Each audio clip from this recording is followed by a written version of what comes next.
Di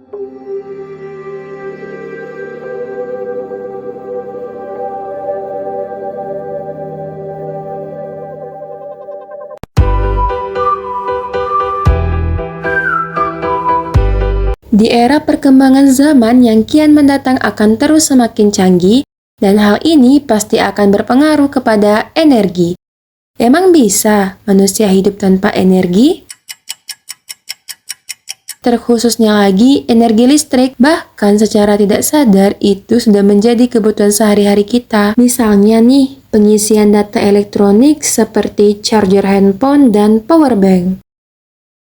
Sebelum kita lanjut ke videonya, jangan lupa untuk like, comment, share, and subscribe channel Pura-Pura Tahu Fisika.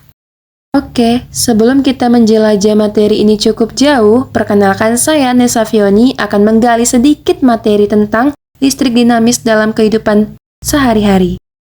Kalau kalian sadar, ini tuh part 2-nya. Agar lebih paham, coba deh kalian nonton part 1-nya dulu. Yang pertama ada sumber arus listrik. Apakah kalian pernah mendengar apa itu sumber arus listrik? Apa itu arus air atau mungkin listrik itu lampu?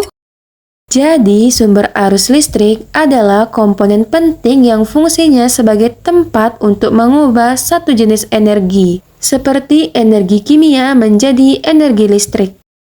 Sumber arus listrik itu sendiri terbagi menjadi dua, yaitu yang pertama ada sumber arus listrik searah atau DC, yaitu menghasilkan arus listrik searah, yaitu arus listrik bergerak dalam satu arah dari kutub positif ke kutub negatif. Mungkin kita lebih paham jika melihat contohnya. Yang pertama ada baterai, digunakan pada senter dan digunakan pada jam dinding.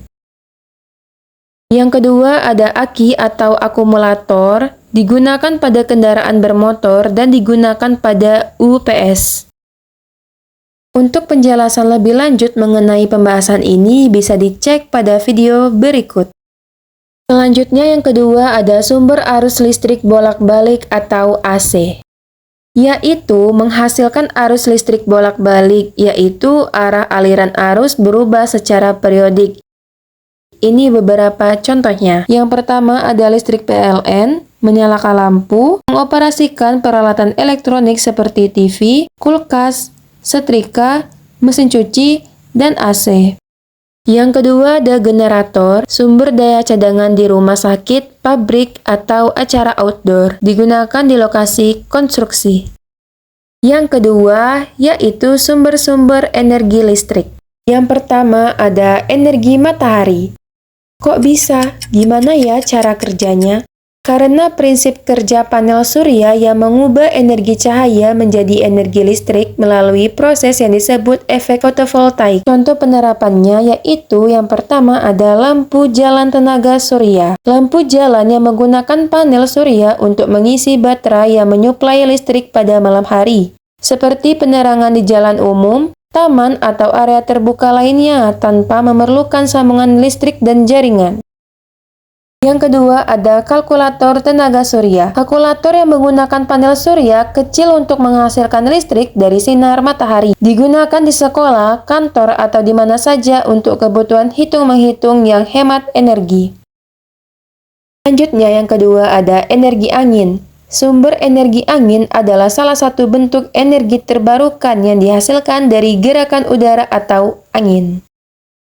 Ini adalah beberapa contohnya. Yang pertama ada kincir angin untuk pemompa air. Kincir angin digunakan untuk memompa air, terutama di daerah pedesaan atau pertanian. Energi angin menggerakkan kincir yang memompa air ke permukaan atau untuk irigasi. Digunakan untuk menyuplai air ke ladang pertanian atau peternakan. Contoh selanjutnya ada perahu layar. Perahu atau kapal yang dilengkapi dengan layar untuk menangkap energi angin dan mengubahnya menjadi tenaga gerak. Digunakan dalam pelayaran tradisional dan olahraga seperti perahu layar dan selancar angin. Yang ketiga ada energi air. Sumber energi air adalah energi yang dihasilkan dari gerakan atau potensi air. Ini adalah contoh pengaplikasiannya dalam kehidupan sehari-hari. Yang pertama ada pembangkit listrik tenaga air atau PLTA, menggunakan aliran air yang mengalir di sungai, danau, atau bendungan untuk menggerakkan turbin yang menghasilkan listrik. PLTA skala besar menghasilkan listrik dalam jumlah besar untuk disalurkan ke jaringan listrik.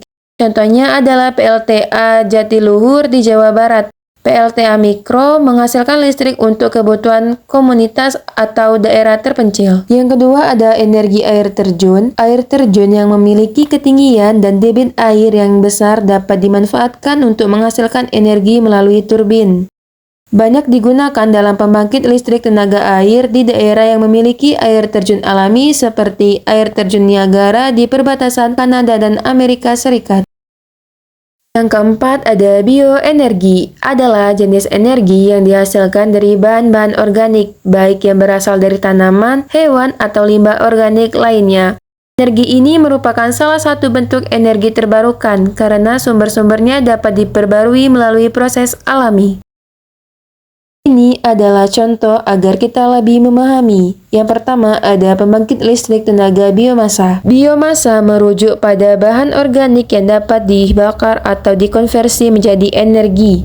Biomasa ini bisa berupa sisa tanaman, limbah pertanian, kayu, dan limbah industri. Pembangkit listrik tenaga biomasa (PLTBM) menggunakan bahan organik yang dibakar untuk menghasilkan panas yang menggerakkan turbin dan menghasilkan listrik, seperti di beberapa negara. Yang kedua ada biomasa padat. Biomasa padat adalah bahan organik yang dapat dibakar untuk menghasilkan energi, seperti kayu, serbuk gergaji, atau limbah pertanian yang telah diproses menjadi bahan bakar padat. Digunakan dalam pembangkit listrik atau pemanas industri. Di beberapa negara, kayu bakar atau pelet biomasa digunakan untuk pemanas rumah tangga. Ini bagian yang terakhir di pembahasan video part 2. Yang ketiga ada transmisi energi listrik. Jadi, transmisi energi listrik adalah proses pengiriman listrik dari pembangkit ke konsumen melalui jaringan saluran listrik.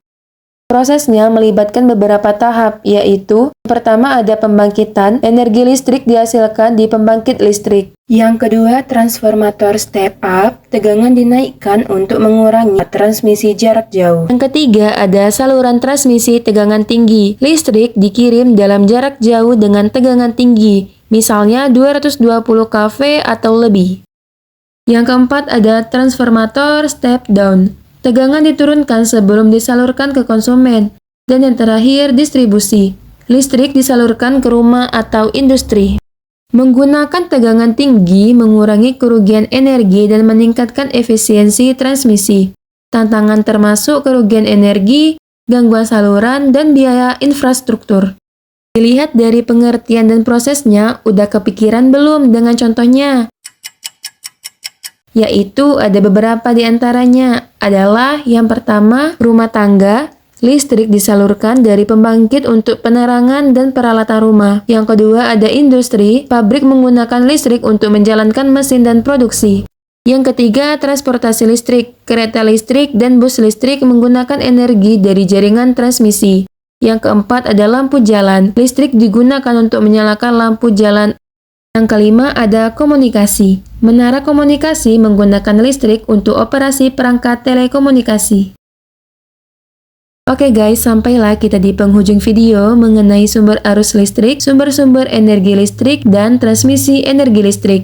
Tapi bukan berarti ini penghujung materi, masih ada part 3-nya. Biar makin paham dan makin menambah wawasan, ada baiknya kalian nonton juga part 3-nya. Untuk video lainnya, yuk cek channel Pura-Pura Tahu Fisika dan jangan lupa untuk like, comment, share, and subscribe channel Pura-Pura Tahu Fisika. Listrik adalah rangkaian fenomena fisika yang berhubungan dengan kehadiran dan aliran muatan listrik.